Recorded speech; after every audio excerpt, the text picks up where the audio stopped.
Hi everyone and welcome to today's world affairs. और आज जो हम टॉपिक डिस्कस करने जा रहे हैं that is related to decoding the genius business strategy of Chai Sutta बार। तो चाय सुट्टा बार का जो बिजनेस स्ट्रैटेजी है कि किस तरीके से सिर्फ चाय का एक बिजनेस करके आज ये इंसान आपको देखने को मिल जाएगा कि 150 करोड़ से ज्यादा का जो है वो इनका खुद का आपको नेट प्रॉफिट आपको देखने को मिल जाएगा कि टोटल जो वर्थ है इनका। तो ये सिर्फ चाय बेच करके वो भी महज इतने कम उम्र में इस चीज को मतलब कहीं ना कहीं क्या बिजनेस लेसन हो सकता है और किस तरीके से बाकी जो लोग हैं अगर वो बिजनेस से रिलेटेड मतलब इस वीडियो को देखना चाहते हैं तो प्लीज आप समझेंगे कि इसके पीछे का इकोनॉमिक्स और साथ साथ में आप अपने कहीं ना कहीं स्फीयर में कितना बेस्ट कर सकते हैं वो इस चीज से आपको काफी कुछ जानने को मिलेगा। तो इस वजह से एक रिक्वेस्ट है कि वीडियो अगर आपने चालू किया है तो प्लीज पूरा देखिएगा, काफी कुछ जानने को मिलेगा। और अगर आपको वीडियो अच्छा लगता है तो प्लीज लाइक करिएगा, चैनल को सब्सक्राइब करिएगा और कमेंट करके भी जरूर बताइएगा। और ऐसे वीडियोस को अगर आप पसंद करते हैं तो मैक्सिमम लोगों तक शेयर करिएगा ताकि हम ऐसे बिजनेस के स्टडीज आप सबके लिए और ज्यादा ला सकें। तो चलिए, this video is presented by me Rajat Dubey और यहाँ हम स्टार्ट करते हैं वीडियो को। तो यहाँ आप देखोगे सबसे पहला सवाल जो बेसिकली आपको देखने को मिल जाएगा कि how can you build a $1 million business by just selling T.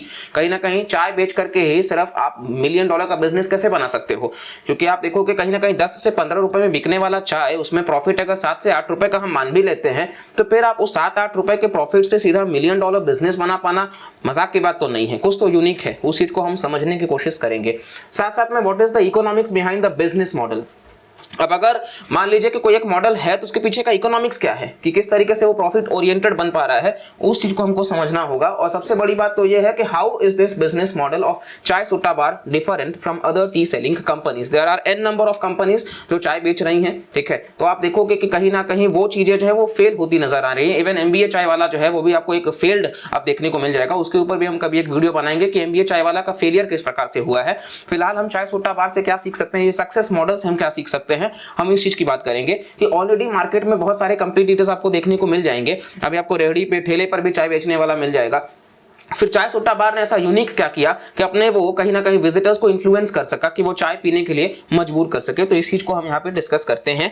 चलिए, इसके पीछे का इकोनॉमिक्स हम समझे। बेसिकली जो अनुभव दुबे हैं, इसके जो फाउंडर हैं, एक समय में वो यूपीएससी एस्पिरेंट भी रहे हैं और इसके बाद में आज आप देखोगे तो कहीं ना कहीं बहुत सक्सेसफुल पर्सनैलिटी और बहुत बड़ा इंस्पिरेशन। तो उन्होंने एक बात हमेशा से कही है कि चाय बेसिकली वो लिक्विड है जो पानी के बाद में सबसे ज्यादा कंज्यूम किया जाने वाला है भारत में। और चाय वो है जो बेसिकली अगर आप देखोगे कि एक बार अगर इसका आपको आदत लग जाता है तो दिन में एटलीस्ट आपको 2 बार पीना पड़ेगा, एक सुबह उठने के साथ में और दूसरा शाम को रिफ्रेशिंग करने के लिए। तो इस वजह से चाय का जो है वो डिमांड भी रहता है। हालांकि गर्मियों की बात कर रहे हैं तो 20% तक वो डिमांड गिर जाता है, लेकिन चाय वो चीज है जो आप देखोगे ग्रुप्स में आप लेना पसंद करोगे, आप कभी भी उसको सिंगल कंज्यूम नहीं करोगे। और चाय वो प्रोडक्ट है जिसके साथ आप कुछ कंज्यूम करना मतलब प्रेफर करोगे। चाय आप सिंगल नहीं पी सकते हो सकता है कि कुछ भी आप उसके साथ एक और ऑर्डर करोगे। तो यही इनका बिजनेस मॉडल है जो हम यहाँ पे समझने की कोशिश करेंगे। यूनिट इकोनॉमिक्स ऑफ चाय आप देखोगे तो कहीं ना कहीं कुल्हड़ जो है उसका अगर हम प्राइस पकड़ ले 1.4 रुपीस का, अगर जो टी बैग है उसका भी अगर 0.78, मिल्क का 3.55, जो स्पाइसेस है 0.4, शुगर का 0.34 और इलेक्ट्रिसिटी का 0.75 जो चाय सुट्टा बार स्टोर्स हैं। तो कुल मिलाकर के जो लागत है वो 7.22 रुपीस का है और सेलिंग प्राइस है 15 रुपए का, यानी कि जो ग्रॉस मार्जिन है वो लगभग 8 रुपए के आसपास का ग्रॉस मार्जिन है, 51% के आसपास का ग्रॉस मार्जिन है। अब अगर हम बोलेंगे कि 8 रुपए तो यानी कि यार 8 रुपए में तो बेसिकली हम बोलेंगे कि कहीं ना कहीं मतलब अगर हम दिन में 1000 कप भी बेचते हैं तो 8000 रुपए, यानी कि वो लगभग 2.5 लाख रुपए पर मंथ का, 2,40,000। और ये ग्रॉस मार्जिन है। ग्रॉस मार्जिन में याद रखिएगा कि कभी भी उसमें जो एम्प्लॉइज हैं, जो स्टाफ है, उनका सैलरी आप नहीं गिन रहे हो। जो इलेक्ट्रिसिटी बिल आ रहा है, जो भी रॉ मटेरियल्स में लग रहा है वो भी आप नहीं गिन रहे हो। यानी कि अगर आप उसको निकाल दोगे जो कि लगभग 1 लाख से 1.5 लाख वेरी कर सकता है, तो आपके पास में 1 लाख रुपीस के आसपास ही पर मंथ बचेगा। तो उस चीज को हम समझने की कोशिश करते हैं कि इसको बढ़ाया किस तरीके से गया है। हालांकि ये भी इन्फ्लेशन के बाद हुआ है। आप देखोगे तो अभी दूध का जो दाम है वो बढ़ गया है, शुगर का भी जो दाम है वो भी बढ़ गया है। तो इस वजह से ये इन्फ्लेशन के बाद का प्रॉफिट हम देख रहे हैं, मतलब आपको बता रहे हैं। साथ साथ में यहाँ पे आप देखेंगे इस चीज को हम ऑलरेडी समझ लिए हैं कि 1000 कप भी बिकता है 8000 रुपए। और ग्रॉस मार्जिन, तो ग्रॉस मार्जिन में कभी भी मार्केटिंग का खर्च नहीं इंक्लूड होता है, मेंटेनेंस नहीं होता है, रेंट वगैरह नहीं होता क्योंकि वो स्टोर का रेंट भी होता है, और साथ साथ में एम्प्लॉइज का एक्सपेंसेस भी नहीं होता है जो कि 1 से 1.5 लाख रफली पड़ जाता है। इसके बाद हम बात कर लेते हैं ग्रॉस मार्जिन में। तो कहीं ना कहीं इसको निकाल करके नेट प्रॉफिट सिर्फ 90,000 के आसपास ही बचता है। अगर 2.4 लाख था और उसमें 1.5 लाख निकालते हैं तो महज 90,000 का प्रॉफिट, मतलब इतना कुछ एम्पायर एम्पायर बनाना और उसमें सिर्फ प्रॉफिट 90,000 पर मंथ का। तो इसलिए कहीं ना कहीं इसको बढ़ाया किस तरीके से गया कि ये रेवेन्यू आज 150 करोड़ का हो चुका है और ये बेसिकली वो सक्सेसफुल पर्सनालिटी हैं जो 3 लाख से ज्यादा जो कुल्हड़ है एक दिन में इनका चाय का बिकता है और पूरे भारत में 485 स्टोर्स हैं। तो ये सक्सेसफुल मॉडल किस तरीके से इंप्लीमेंट कर पाए इस चीज को हम समझते हैं कि चाय सुट्टा बार का आप स्टोर देखोगे तो 2016 में जहां 3 स्टोर था, आज आप देखेंगे तो 2022 में 400 से ज्यादा स्टोर हो चुके हैं और करेंटली जैसा कि हमने बताया कि 485 स्टोर्स अब तक हो चुके हैं। तो ये जो है वो आंकड़ा बढ़ता ही रहेगा। तो ये दिखाता है कि किस प्रकार से लोगों का ट्रस्ट है कि वो फ्रेंचाइजी इसका खरीद रहे हैं।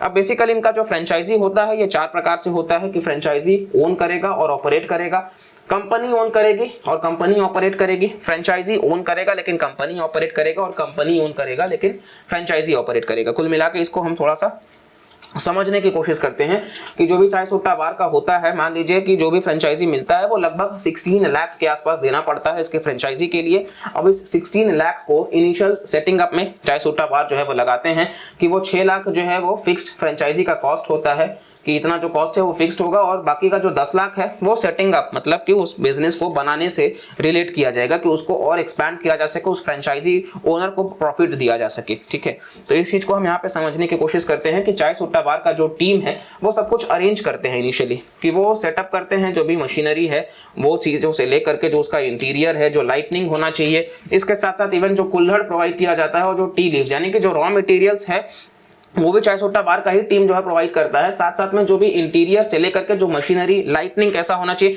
क्योंकि देखिए जो आपके मतलब पास आएंगे बेसिकली यूथ होते हैं ज्यादातर, तो वो जो यूथ है वो लाइट को प्रभाव डालेगा। साथ साथ में उनका इंटीरियर किस प्रकार से है वो चीजें भी मैटर करती हैं जब वो ग्रुप्स में आते हैं। और जैसा कि हमने ऑलरेडी बताया कि लोग जो ऑर्डर करते हैं यहाँ पे सिर्फ वो चाय, बेसिकली एक जो बिजनेस मॉडल होता है वो इस तरीके से होता है कि चाय एक अट्रैक्शन है। अब चाय के बहाने ये कई सारे जो है वो पिज्जा सेल करते हैं, इसके साथ साथ आप देखोगे तो बर्गर वगैरह भी सेल करते हैं, पास्ता भी सेल करते हैं, तो लोग उसको भी संग में ऑर्डर करते हैं कि ग्रुप्स में है 3-4 हैं तो चलो चाय के बहाने कुछ खाना भी हो गया। अब चाय में तो प्रॉफिट कम है लेकिन आप देखोगे तो इस बहाने बाकी चीजों में प्रॉफिट जो है वो ज्यादा उनको मिल रहा है।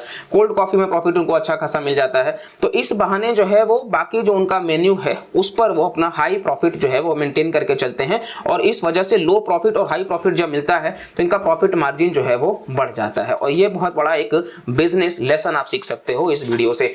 इसी के साथ साथ में आप देखोगे तो ये अरेंज करते हैं लोकल वेंडर्स वगैरह को भी पेरिशेबल आइटम्स के लिए। वैसे तो ये रॉ मटेरियल्स खुद ही देते हैं लेकिन लोकल वेंडर्स के साथ भी टाई अप रखते हैं बैकअप के लिए कि जो पेरिशेबल आइटम्स हैं अगर वो खराब हो जाएं तो मतलब ये भी प्रोवाइड कर सके, तो यहाँ पे ये एक एग्रीमेंट भी करवाते हैं। साथ साथ आप देखोगे तो ये हमने देख लिया था कि फ्रेंचाइजी कॉस्ट ये है और सेटिंग अप कॉस्ट ये है। अब रॉ मटेरियल्स जो है वो खुद ही चाय सुट्टा बार की टीम देती है। अब उस रॉ मटेरियल पे भी इनका 9 से 12% का मार्जिन होता है, मतलब यहाँ से भी वो प्रॉफिट जनरेट करते हैं।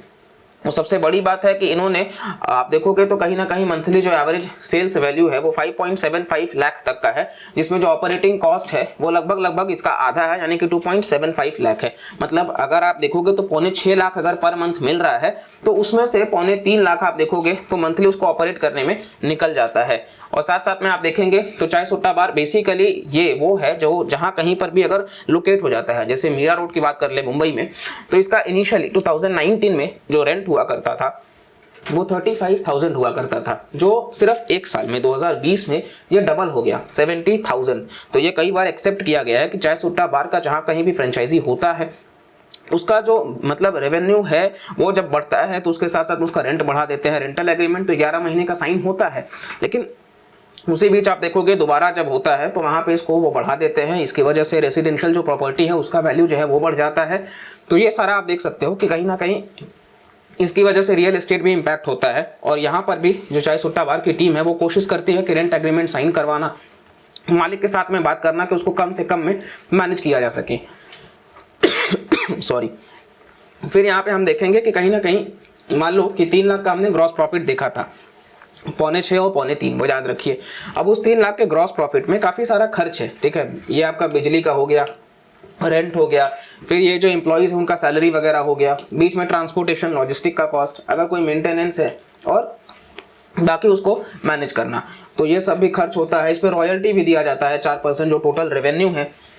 और फिर कुल मिला के इतना का नेट प्रॉफिट बचता है जो लगभग उससे बढ़ के अब मिल रहा है। तो ये इसके पीछे का जो मॉडल है उस चीज़ को हम समझ रहे हैं। फ्रेंचाइजी अगर मतलब जो लेता है तो एवरेज देखा गया है कि 14.2 मंथ्स में वो जो कॉस्ट है वो रिकवर कर लिया जाता है, यानी कि जो 16 लाख है ये फ्रेंचाइजी ओनर जो है वो चाय सुट्टा बार के साथ मिल करके महज 14 महीने में इसको रिकवर कर लेता है। और यहाँ पे चाय सुट्टा बार को कैश की भी ज़रूरत नहीं पड़ती है स्केल करने के लिए, वो अपने बिजनेस को बहुत अच्छे तरीके से एक्सपैंड भी कर पाते हैं। इसी के साथ साथ में बेसिकली हम बात कर लें तो चाय सुट्टा बार के जो भी स्टोर्स हैं 209 उसमें से प्रॉफिटेबल रहे हैं, 276 जो नए स्टोर्स हैं वो भी काफ़ी अच्छा परफॉर्म कर रहे हैं। इसमें से महज 19 स्टोर्स हैं जो शट डाउन किए गए हैं पिछले 5 साल में, यानी कि आप देखोगे तो कहीं ना कहीं सबसे बड़ी बात तो ये है कि इसमें से कोई भी जो स्टोर है वो कोविड के समय शट डाउन नहीं किया गया। इतना अच्छा इनका पॉलिसी था कि कोविड में लॉकडाउन के बावजूद भी उन्होंने किसी एम्प्लॉय को फायर नहीं किया, और इसी के साथ साथ में कोई इनका जो स्टोर है वो बंद भी नहीं हुआ। हालांकि कुछ रिस्क भी इन्वॉल्व होता है, इस रिस्क को मिटिगेट कैसे करते हैं ये इसको हम देख लेते हैं। सबसे पहला है रिस्क ऑफ लेबर। तो कहीं ना कहीं भारत में अनस्किल्ड लेबर ज़्यादा है, तो ये ट्रेनिंग देने का काम चाय सुट्टा बार जो है वो करता है। कई बार लेबर्स जो है ट्रेनिंग लेने के बाद छोड़ देते हैं, तो इसलिए अगेन जो नए भी आते हैं उसको भी वो मतलब ट्रेनिंग देते हैं कि ये कहीं ना कहीं मतलब लेबर का शॉर्टफॉल ना हो सके। दूसरा है कि risk of store not doing good business. तो सबसे बड़ी बात तो ये है कि जहाँ कहीं भी ये रेंट पे लेते हैं उसके ऊपर थॉरो रिसर्च होता है, और वो R&D करने के बाद में उस लोकेशन में ज़्यादातर ये मतलब जो यूनिवर्सिटीज़ हैं स्कूल से वहाँ पे एस्टैब्लिश करते हैं, क्योंकि जो यंग स्टूडेंट्स हैं वो ज़्यादा इससे अट्रैक्टेड रहते हैं। तो इस वजह से उस पर थॉरो रिसर्च करके ही उसका स्टोर जो है वो ओपन किया जाता है। अब अगर वो रेंट बार बार बढ़ाएगा तो उसको बार बार चेंज करना भी फिजिबली पॉसिबल नहीं होता है। नेक्स्ट हम बात कर लेते हैं कॉन्स्टेंट इंक्रीज ऑफ रेंट, जो कि ऑलरेडी हमने देख लिया है। और जब लॉन्ग शटडाउन्स आता है जैसे कि कोविड वगैरह, तो उसको भी इन्होंने मतलब कहीं ना कहीं इस तरीके से मैनेज किया कि जो भी मतलब उस टाइम पीरियड का भी रहा था कि हाँ जब वो लॉकडाउन लग गया था, पेरिशेबल आइटम्स नुकसान हो गए थे, तो स्टिल अपने जो स्टोर्स हैं उस पर उन्होंने सप्लाई मेंटेन रखने की कोशिश करी है। हालांकि उस बीच पेरिसेबल प्रोडक्ट्स जो हैं वो वेस्ट हो गए थे, लैंडलॉर्ड से भी प्रेशर पड़ रहा था, और जीरो फुटफॉल भी देखने को मिला था। जीरो फुटफॉल का मतलब है कि कोई भी लोग आ नहीं पा रहे थे क्योंकि रेस्ट्रिक्शन लगा था। तो जब कोई आ भी नहीं पा रहा था, प्रेशर लैंडलॉर्ड से भी था, तब भी चाय सुट्टा बार ने कहीं ना कहीं अपने जो भी फ्रेंचाइजी उनको दिया गया था उन सबको इन्होंने मतलब प्रॉफिट मार्जिन जो वो लेते थे वो उन्होंने बंद कर दिया। वो अपने से सपोर्ट करते थे कि जितना ज़्यादा वो सपोर्ट कर सकते हैं ताकि उनका कोई भी स्टोर जो है वो फेल्ड कॉन्सेप्ट पे ना चले। तो ये बहुत बड़ी बात है कि उन्होंने अपना प्रॉफिट मार्जिन को गिव अप कर दिया जस्ट बिकॉज कि बाकी जो स्टोर हैं वो चल सके। तो ये इसके पीछे का आपको बेसिकली प्रेजेंस देखने को मिलेगा कि चाय सुट्टा बार जो है वो ना सिर्फ भारत में है, लेकिन आप कंट्रीज जैसे कि कनाडा, USA और UK में भी ये बहुत सक्सेसफुल मॉडल आपको देखने को मिल जाएगा कि ये जो वेस्टर्न कंट्रीज हैं वहाँ पर भी इनका एमिनेंस जो है जस्ट बिकॉज कि इनका जो अरोमा और मैजिक है वो भारत तक ही अब सीमित नहीं है, वो पूरे विश्व में भी अब धीरे धीरे ये बढ़ रहे हैं, including UAE and Nepal. Next आप देखोगे तो जो यूनिट यहाँ से लेसन्स जो हम सीख सकते हैं, सबसे पहला तो यही है कि यूनिट इकोनॉमिक्स जो है वो मोस्ट इंपॉर्टेंट वेरिएबल है। एवरी एंटरप्रेन्योर को वो चीज जानना चाहिए। मतलब अगर आप कुछ भी बेचते हो, अगर आप पकौड़ा भी बेचते हो, तो उस पकौड़ा के पीछे का जो भी इंग्रेडिएंट लग रहा है उसका सिंगल यूनिट का भी आपको प्राइस पता होना चाहिए। उसके हिसाब से ही आप बिजनेस सस्टेनेबल तरीके से कर सकोगे। जैसे यहाँ पे चाय सुट्टा बार को उसके चाय में पड़ने वाले हर इंग्रेडिएंट का दाम पता था और उसके हिसाब से वो चीजों को मैनिपुलेट कर पाते थे। नेक्स्ट यहाँ पे है कि लेवरेज करने आना चाहिए पावर ऑफ कॉम्प्लीमेंट्री प्रोडक्ट्स का। अगर आप कोई भी स्टोर मॉडल चला रहे हो, लेवरेज करने का मतलब क्या है कि जैसे हमने रेंट का देखा, उसका प्राइस अगर बढ़ रहा है तो ठीक है, कहीं ना कहीं उसको बैलेंस करना कि आप बाकी प्रोडक्ट्स को और बढ़ावा दे सको। मतलब इस तरीके से लेवरेज करने का भी पावर आपके पास में होना चाहिए और हमेशा सीखना चाहिए मिटिगेट करना रिस्क प्रोएक्टिवली। क्योंकि कोविड के समय हमने देखा कि रिस्क आया जहाँ पे बहुत ज्यादा मतलब डर लग रहा था कि चीजें इस तरीके से होंगे, लेकिन वहां पे भी चाय सुट्टा बार ने प्रोएक्टिवली काम किया अपने लोगों के साथ मिल करके। तो ये हमेशा से पॉजिटिव एनालिसिस होना चाहिए। और ये जो कि हमने बताया कि ये जो सर्विस वो देते हैं चाय के अलावा, जिसकी वजह से इनका जो प्रॉफिट इनकम है वो बहुत ज़्यादा बढ़ पाता है। तो ये ओवरऑल इस वीडियो से था हमारे, जो हमने चाय सुट्टा बार से इंस्पायर होकर के इस वीडियो को बनाया है अपने व्यूवर्स के लिए कि आप इस वीडियो से कुछ सीख सकें। और अगर आप फ्यूचर में कोई भी बिजनेस मॉडल आपका है तो आप इस लेसन से काफ़ी कुछ अपने लिए सीख सकते हैं। और बिल्कुल बाकी लोगों को भी शेयर करिए कि इस वीडियो से उनको हेल्प मिल सके। और ऐसे अगर वीडियोज़ आप चाहते हैं तो प्लीज़ इस वीडियो से जो भी आपको इंस्पिरेशन मिलता है आप लाइक के फॉर्म में बता सकते हैं, कमेंट कर सकते हैं और चैनल को सब्सक्राइब कर सकते हैं और मैक्सिमम लोगों तक शेयर करिए ताकि हम ऐसे यूनिक वीडियोस आप सब तक लेकर के आ सके। और आपके मतलब लिए कोई और बिजनेस केस स्टडी आप चाहते हैं तो भी आप कमेंट सेक्शन में बता सकते हैं, हम उसके लिए भी जरूर आपके लिए वीडियो लेकर के आएंगे। तब तक के लिए मिलते हैं, bye bye, take care and Jai Hind.